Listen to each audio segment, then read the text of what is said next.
So today we're going to add on to our sine and cosine graphs. In the last couple of days we've talked about amplitude and we've talked about vertical shift. Today we're adding in the b value, which refers to the period. Remember, the period is how stretched out the graph is. So this is going to create a horizontal stretching of the graph. B doesn't specifically refer to the period. We'll get to what it talks about later. But really, B is a formula that relates between B and the period. B equals 2 pi divided by the period, or the period equals 2 pi divided by B. So when B is 1, because our normal period is 2 pi, so if I get 2 pi divided by the normal period, which is 2 pi, that would mean B equals 1. So let's see how that plays out. I'm going to erase these and come down here to some things talking about the period, the examples in your workbook. And here's the formulas that we just talked about. Period equals 2 pi divided by B, or B equals 2 pi divided by the period. And it's the absolute value of B. So B is always, you always think of it as a positive number. Okay? So I'm going to zoom in on this. I'm learning things as I go here, and learning that I can kind of zoom in on this, and maybe you can read it a little bit better. Okay? And so this is just the basic trig graph, and I'm going to say that this goes from 1 to -1, and normally sine would look like this. If this was just y equals sine of x rather than 2 sine of x, that's the normal sine graph. What this is doing, though, because there's that 2 there, it means that our period is going to equal 2 pi divided by 2. The 2's will cancel out, and so our period is going to be pi, which means this thing is going to start right here, and it's going to end one cycle right there, and then we'll do another complete cycle by the time it gets over to there. Now, in terms of where we put our dots, our top, middle, bottom, middle pattern, what I do is I take the period, and if I do the period divide by 4, that means every pi over 4 spaces where I put my dots. Now, since this is pi over 2 right here, that means pi over 4 is about right here. This would be pi over 2. Right there would be 3 pi over 4. And then this would be at pi. And so the graph of this one is going to be at the middle. And then we'll be at the top right here even with pi over 4. Then back to the middle. Then go to the bottom. And then back to the middle. And so this graph is going to look like this. If I were to keep it going, there's 5 pi over 4. There's another pi over 4, another pi over 4, and then all the way to 2 pi. And so I would be at the top, the middle, the bottom, the middle, and the graph just keeps going like that. So you can see how this thing starts right here. It does 1 complete cycle by the time it gets to right there. It does 2 complete cycles by the time it gets to 2 pi. That's actually what that number means. That number means the number of complete periods within a space of 2 pi. It means that the graph is moving twice as fast. Its fluctuations are taking place twice as quick as it normally would have. And so you can see the original one in red, and then our new graph in blue, and it's moving through everything twice as quick. All right, we're going to move over to the next graph. So we're going to erase this. And I'm going to arrow over just a little bit so that we can see this next one. Okay? So here, our B is 1/2. So if I do the same formula, period equals 2 pi divided by the B value, or 1/2. So remember, this is 2 pi times 2 over 1, which would be 4 pi. So my entire period is going to stretch out to 4 pi. I only have 0 to 2 pi right here, which means I'm only going to see half the period show up on this graph. Again, that's what my B value represents, how much of the period I will see between 0 and 2 pi. Again, we're going to go from 1 to -1. And so if the whole thing has a length of 4 pi, If I divide that by 4, that means I will make my mark every pi spaces. So I'm starting here at 0 in the middle, because sine always starts in the middle. But I'm going to go all the way over to pi spaces before I get up to the top. And then I'm going to go over to another pi spaces. I'm now at 2 pi before I'm back to the middle. And so my graph is going to be really stretched out like that. That's all of the graph I'm going to see right now. Okay? Again, I only see half of one complete cycle because b is a half. All right? Let's go one more just so that we can see how that works. I'm going to scroll over again. Oh, wrong way.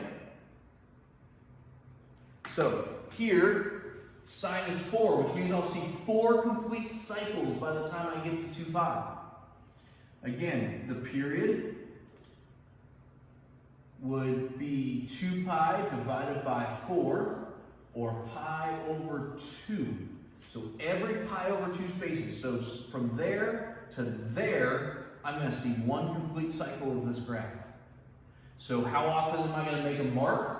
I'm going to do pi over 2 divided by 4, which is going to give me pi over 8. So every pi over 8, well, if this is pi over 4 right there, that means pi over 8 is about right there and about right in there.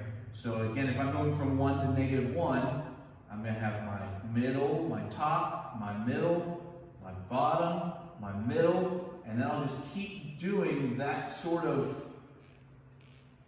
markings all the way through. So it looks kind of like that. There's one complete cycle. I'm going to have 4 of those by the time I get all the way over here to 2 pi.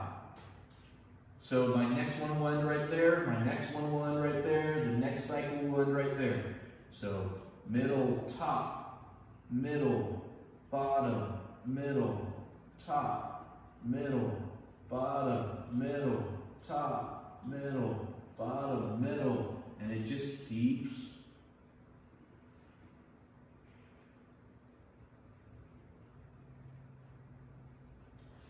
So do your best to actually go through the dots, but there's our graph of y equals sine of 4x. So let's see how this looks when we put everything together, add back in the amplitude and the vertical shift and all of that stuff. So I'm going to erase that. And we're going to scroll down. And we're going to come back over here to this graph, and I'm going to make it even slightly bigger. All right, so we can see everything. So y equals 4 cosine 1/2 x minus 2. Sometimes we actually will write parentheses around that, just to make sure that we understand what we're actually taking the cosine of. So the 4 is the amplitude. The minus 2 is my vertical shift, or tells me where my midline is. So this is at down 2. Okay, my period, since b equals 1/2, that means period is 2 pi divided by b. So 2 pi divided by 1/2, that's going to give me 4 pi. So my period is 4 pi. That means every time I make a mark, that's what this count by is supposed to tell you. Every time you make a mark, how far over are you going? Well, if the period is 4 pi, we're going to do 4 pi divided by 4, so we're going to count by every pi spaces. So, order we want to do this. Start off with your vertical shift, then think about your amplitude. There's one other thing that should be on this list, and that's where we're starting this graph with. The cosine starts at the top. So where are we starting? At the top of the thought process. So that's probably actually the third thing we want to talk about. And then we'll think about what are we counting by. So that's the fourth thing that we're going to do. So we attack it all in that order. So let's start with the vertical shift. Vertical shift is down 2. And so I need to scroll this thing down just a little bit. Oh, darn it.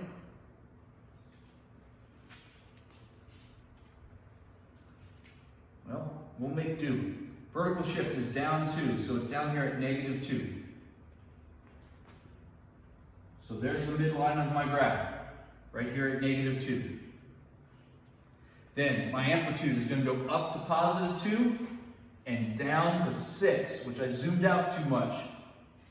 So it's right down there, but we'll make it work. Okay? So then, where am I starting? Cosine starts at the top, so it's going to start up here. Now, when I make my next dot, I'm at the top, so my next dot's going to be at the middle, but how far over am I going?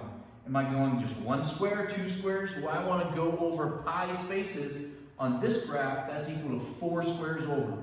So my middle is right there, and then I'm down to the bottom, but I'm over another 4 squares. So the bottom would be there, and then go over another 4 squares, I'm back to the middle. And so this is all of the graph that I can see. But if I go the other way, I'm at the top, so now I'm to the middle, now I'm to the bottom, over 4 more squares, because I'm over pi spaces, and then over 4 more, I'm back to the middle, and so there's my graph going the whole way through everything. All right? Let's go one more example, and then you guys will be ready to go. So I'm going to see if I can zoom this out just a little bit. We're going to erase this one. And I'm going to scroll over so that we can see the other example. Someday I'll learn how to slice these videos so that you don't see all of this stuff. All right. Amplitude is 3. Vertical shift is up 1. It's a sine graph. So where is it starting? In the middle. Okay? Period is 2 pi divided by the b value. Well, this one's a little special because they both have pi. So if I work this out, this is 2 pi times 4 over pi. The pi's would cancel out, and so this means the period is 8.